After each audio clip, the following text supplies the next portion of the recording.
अस्सलाम वालेकुम to all my students.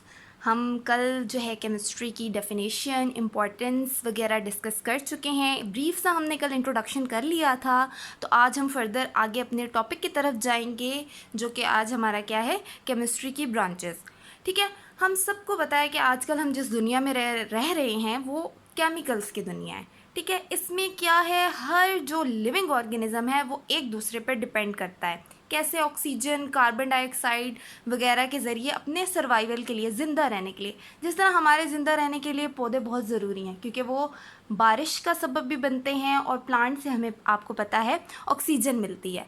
तो केमिस्ट्री का जो रोल है वो आजकल, मैंने आपको कल भी बताया था कि इस दुनिया में हर फील्ड में आजकल जो है केमिस्ट्री आगे से आगे पेश है।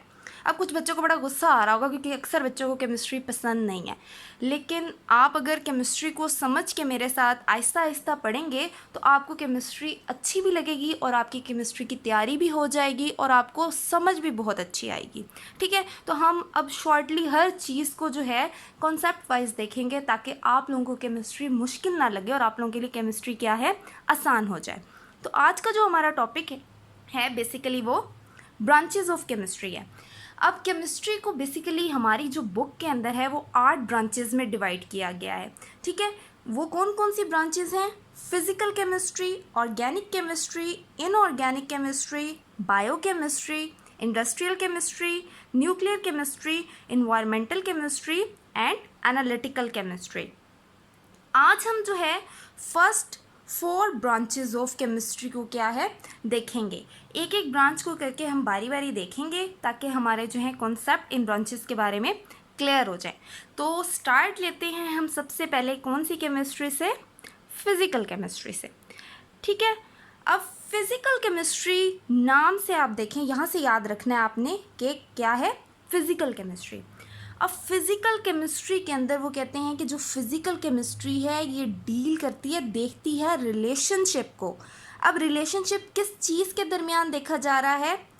कंपोजिशन और फिज़िकल प्रॉपर्टीज़, ये 2 चीज़ें जो मैंने हाईलाइट की हैं, कंपोजिशन और फिज़िकल प्रॉपर्टीज़ मैटर की।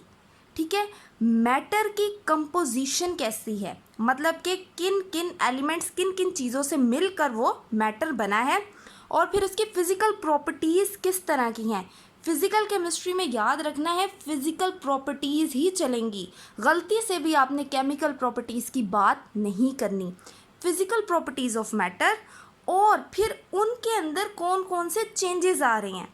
ठीक है, अब मैटर को आप जब फिज़िकल प्रॉपर्टीज़ देख रहे हैं, चाहे आप उसको हीट कर रहे हैं, फ्रीज़ कर रहे हैं, तो क्या है, उस मैटर के अंदर चेंजेस तो आएंगे। तो आपने उस मैटर की कंपोजिशन और उसके फिज़िकल प्रॉपर्टीज़ के अंदर जो चेंजेस आ रहे हैं उन सारी चीज़ों को देखते हैं किसमें, फिज़िकल केमिस्ट्री में। क्लियर हो गई यहाँ तक? अच्छा जी, अब आगे वो बात करते हैं कि ये जो हमारे पास फिज़िकल केमिस्ट्री की ब्रांच है इसमें हम कौन कौन सी प्रॉपर्टीज़ को स्टडी करते हैं। इसमें जो अब आपने चीज़ें देखनी है वो कौन सी हैं, इसमें हम एटम का स्ट्रक्चर देखते हैं या फिर फॉर्मेशन ऑफ मॉलिक्यूल्स, यानी कि जब 2 एटम क्या हैं आपस में मिल जाते हैं तो वो क्या बना लेते हैं, मॉलिक्यूल बना लेते हैं।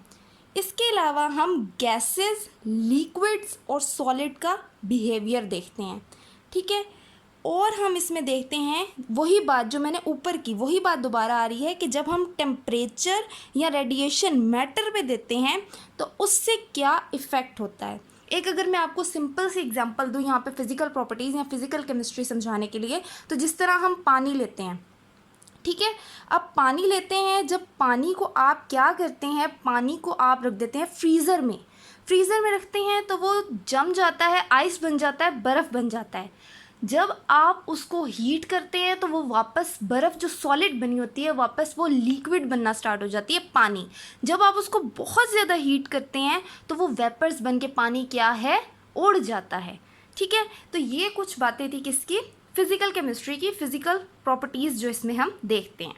अच्छा जी, नेक्स्ट ब्रांच जो कि मेरी फेवरेट ब्रांच है वो कौन सी है? अच्छा जी, वो है हमारे पास ऑर्गेनिक केमिस्ट्री। यहाँ पे हम देखेंगे किसको, ऑर्गेनिक केमिस्ट्री को। ऑर्गेनिक केमिस्ट्री बेसिकली हमारे पास क्या है जी, ऑर्गेनिक केमिस्ट्री हमारे पास स्टडी ऑफ कोवलेंट कंपाउंड्स, ये बात यहाँ पे आपने याद रखनी है। कौन से कंपाउंड्स की बात होगी ऑर्गेनिक केमिस्ट्री में? कोवेलेंट कंपाउंड्स की।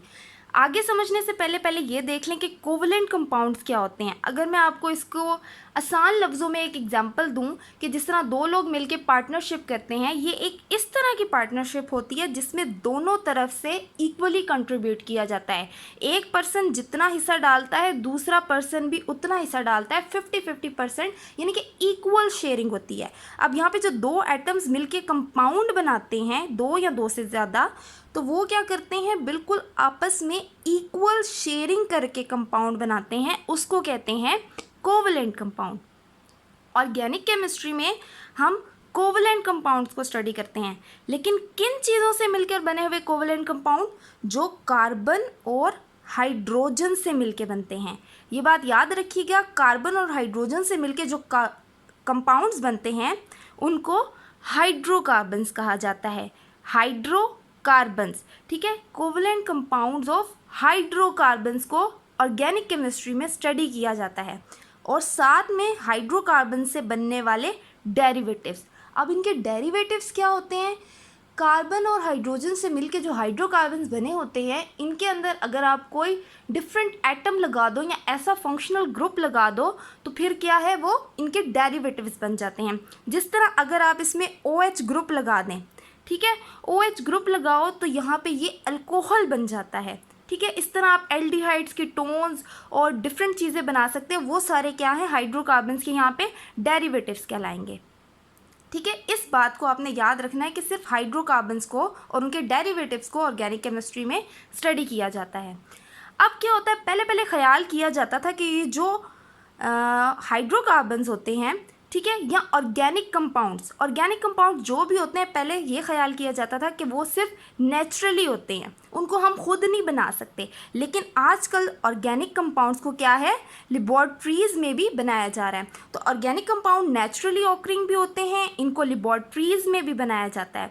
अब यहाँ पे ऑर्गेनिक केमिस्ट का क्या काम है कि जो ऑर्गेनिक कंपाउंड्स होते हैं नेचुरली भी और जो लेबॉर्ट्रीज़ में बनाए जाते हैं, ऑर्गेनिक केमिस्ट क्या करता है, उनके स्ट्रक्चर को और उनके प्रॉपर्टीज़ को क्या करता है, स्टडी करता है, जितने भी कंपाउंड्स होते हैं, ठीक है।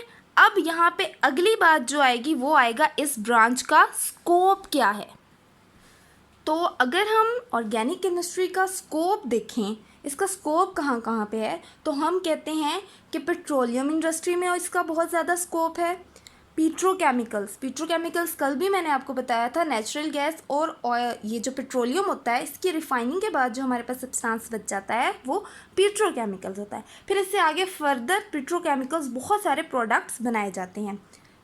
अगली बात, इसका जो स्कोप है ऑर्गेनिक केमिस्ट्री का, फार्मास्यूटिकल इंडस्ट्री, ये जो मेडिसिन वगैरह की इंडस्ट्री होती है, इसमें बहुत ज़्यादा ऑर्गेनिक कंपाउंड्स को यूज़ किया जाता है। बहुत सारी मेडिसिन ऑर्गेनिक होती हैं, ठीक है। तो इसका बहुत ज़्यादा, बहुत वाइड रोल है। अब हम अगर अगली ब्रांच देखें तो ये आ रही है हमारे पास इनऑर्गेनिक केमिस्ट्री। अब ऑर्गेनिक और इनऑर्गेनिक में आपने एक मेजर फ़र्क याद रखना है, ठीक है। इनऑर्गेनिक केमिस्ट्री में हम कहते हैं कि स्टडी ऑल एलिमेंट्स, ये तमाम एलिमेंट्स को स्टडी करती है और तमाम एलिमेंट्स के कंपाउंड्स को भी स्टडी करती है।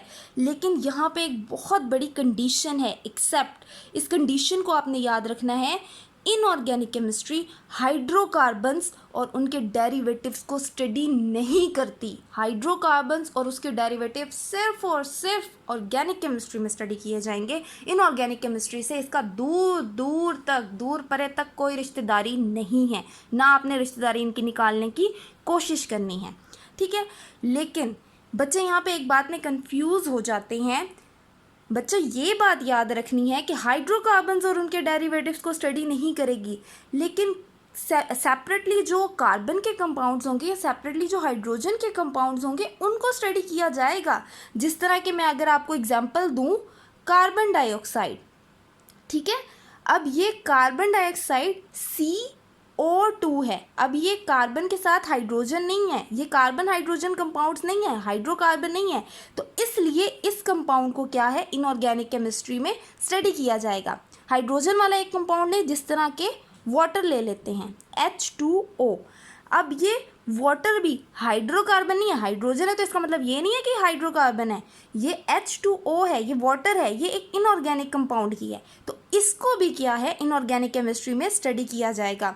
सिर्फ उन्हीं कंपाउंड्स को जो कार्बन और हाइड्रोजन से मिलकर बनेंगे, इन कंपाउंड्स को इनऑर्गेनिक केमिस्ट्री में स्टडी नहीं किया जाएगा, इन कंपाउंड्स को सिर्फ ऑर्गेनिक केमिस्ट्री में स्टडी किया जाएगा। आई होप ये पॉइंट आपको क्लियर हो चुका होगा। अब अगर हम क्या है इनऑर्गेनिक केमिस्ट्री की एप्लीकेशंस देखें, इसका स्कोप देखें कि कौन कौन सी इंडस्ट्री में ये अपनी खिदमात सर अंजाम दे रही है, तो आप देखोगे कि इनऑर्गेनिक केमिस्ट्री बहुत सारी केमिकल इंडस्ट्रीज़ में आती है, चाहे वो ग्लास इंडस्ट्री हो, सीमेंट इंडस्ट्री हो, सिरेमिक इंडस्ट्री कौन सी होती है, ये जो क्ले वगैरह से, चाइना बोन वगैरह से जो बर्तन वगैरह इस तरह की चीज़ें बनाई जाती हैं, वो सिरेमिक इंडस्ट्री है। और एक मेटलर्जी भी है। मेटलर्जी क्या है, अब आप जो है मेटल्स वगैरह जो ज़मीन से या ज़मीन के नीचे से निकालते हैं, तो उनको जो है अपने ओर से एक्सट्रैक्ट करके उसको प्योर फॉर्म में जो लाया जाता है, उस प्रोसेस को कहते हैं मेटलर्जी। ये सारी बातें हो गई इनऑर्गेनिक केमिस्ट्री की।